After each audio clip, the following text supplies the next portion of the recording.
బులెటిన్లో breaking news చూస్తున్నాం. విశాఖ పశ్చిమ నియోజకవర్గ వైసీపీ సమన్వయకర్త విజయప్రసాద్ ఇల్లు కార్యాలయాలపై ఈడీ దాడులు కొనసాగుతున్నాయి. వెల్ఫేర్ గ్రూప్ ఆఫ్ కంపెనీల చైర్మన్ గా ఉన్న విజయప్రసాద్ అవకతవకలకు పాల్పడిన కేసులో సోదాలు జరుగుతున్నాయి. హైదరాబాద్, విశాఖలోని 5 చోట్ల బీహార్ కు చెందిన ఈడీ బృందం విజయప్రసాద్ ఇళ్లలో సోదాలు చేస్తున్నారు. 3,000 కోట్ల రూపాయల అక్రమాలు జరిగినట్టుగా సమాచారం. చిట్ ఫండ్స్ లో అక్రమాల వ్యవహారంలో వచ్చిన ఫిర్యాదుల ఆధారంగా ఈ సోదాలు జరుగుతున్నాయి. ఇదే అంశానికి సంబంధించిన పూర్తి డీటెయిల్స్ మా కరెస్పాండెంట్ జార్జ్ అందిస్తారు. జార్జ్, నగరంలో ఈడీ అధికారుల సోదాలు కలకలం రేపుతున్నాయి. వైసీపీ నేత, welfare group of company chairman మల్లా విజయ్ ప్రసాద్ ఇల్లు, ఆఫీసులపై ఈడీ అధికారులు దాడులు నిర్వహించారు. ఇటు హైదరాబాద్, విశాఖలో 5 చోట్ల ఏకకాలంలో ఈ సోదాలు అనేవి కొనసాగుతున్నాయి.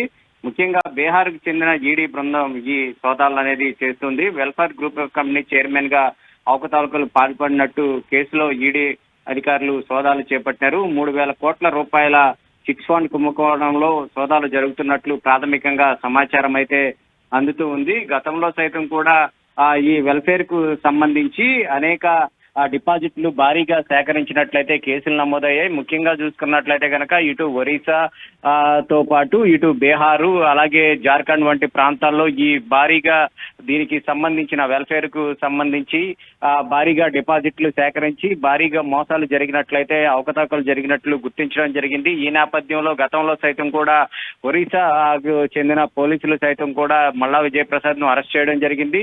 అయితే ఆ ఘటన అనేది మర్చిపోక ముందే మరొకసారి ఈ బీహార్ కు చెందిన బృందం సైతం కూడా ఉదయం నుంచే కూడా విశాఖకు చేరుకున్నారు. ఉదయం 5 గంటల ప్రాంతం నుంచే కూడా భారీగా ఇంటి వద్దకు చేరుకొని ఈ ఈడీ అధికారులంతా కూడా క్షుణ్ణంగా అయితే తనిఖీలు చేస్తూ ఉన్నారు. మొత్తం ఏకకాలంలో అయితే ఈ సోదాలు అనేది ఈడీ బృందం అనేది చేస్తూ ఉంది.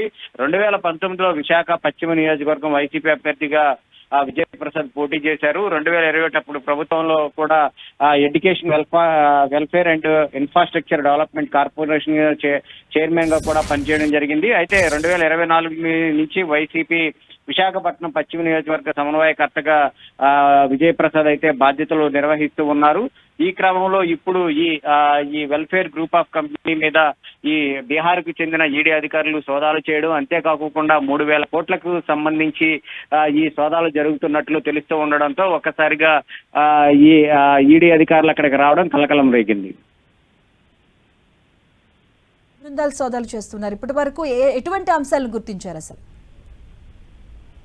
ముఖ్యంగా చూసుకున్నట్లయితే కనుక ఈ వెల్ఫేర్ గ్రూప్ ఆఫ్ కంపెనీకి సంబంధించి గతంలోనే అనేక ఆరోపణలు అయితే రావడం జరిగింది. కేవలం ఇటు బీహార్ లో మాత్రమే కాకుండా అనేక చోట్ల సైతం కూడా భారీగా వీళ్ళు డిపాజిట్లు అనేవి సేకరించడం జరిగింది. ఈ సేకరించిన నేపథ్యంలోనే అనేక కేసులు సైతం కూడా నమోదయ్యాయి. ఆ కేసులు నమోదైన నేపథ్యంలో ఈ డైరెక్టరేట్ బృందాలు ఏవైతే ఉన్నాయో ఇప్పుడు ఈడీకి సంబంధించి మొత్తం 5 చోట్ల విభిన్న ప్రాంతాల్లో ఈ సోదాలు అనేవి అయితే నిర్వహిస్తూ ఉన్నారు. ఇప్పటికే చూసుకున్నట్లయితే కనుక కొన్ని రికార్డులు సైతం కూడా సీజ్ చేసి వాటిని సైతం కూడా పరిశీలిస్తున్నట్లు తెలుస్తూ ఉంది.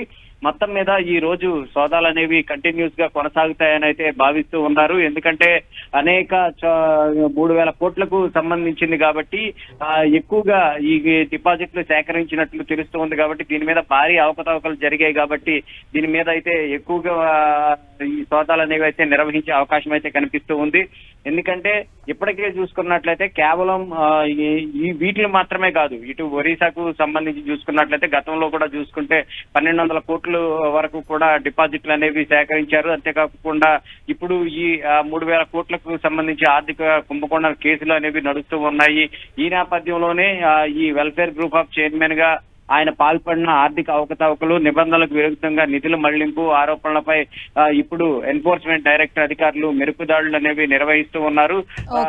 ఆంధ్రప్రదేశ్, ఒరిస్సా, ఛత్తీస్గఢ్, తెలంగాణ రాష్ట్రాల్లో వేలాది మంది నుంచి డిపాజిట్లు, అధిక లాభాలు ఆశ చూపి డబ్బు సేకరించి మోసం చేశారన్న అభియోగాలపై 2021లోనే ఒడిశా సిఐడి మరియు ఎకనామిక్ డిఫెన్స్ ఆఫ్ వింగ్ పోలీసులు ఆయన్ను అరెస్ట్ చేయడం జరిగింది. Okay. అంతేకాకుండా మెచ్యూరిటీ పూర్తయిన డబ్బులు చెల్లించకుండా కార్యాలయాలు మూసివేసి డిపాజిట్దారులను మోసగించారనే ఫిర్యాదులు సైతం కూడా గతంలో అనేక సార్లు ఏజెన్సీల ద్వారా దర్యాప్తులు కూడా చేపట్టడం జరిగింది. ఈ నేపథ్యంలోనే ఇప్పుడు దీనికి సంబంధించి ఇటు బీహార్లకు సంబంధించి సైతం కూడా ఈడీ అధికారులు కూడా రంగంలోకి దిగారు. అసలు ఎంత మేర ఈ నిధుల మళ్లింపు అనేది జరిగింది, ఎంత మేర ఈ కుంభకోణాలు జరిగాయి అనే దాని మీద అయితే లోతైన దర్యాప్తు అయితే చేస్తూ ఉన్నారు. Right, thank you George.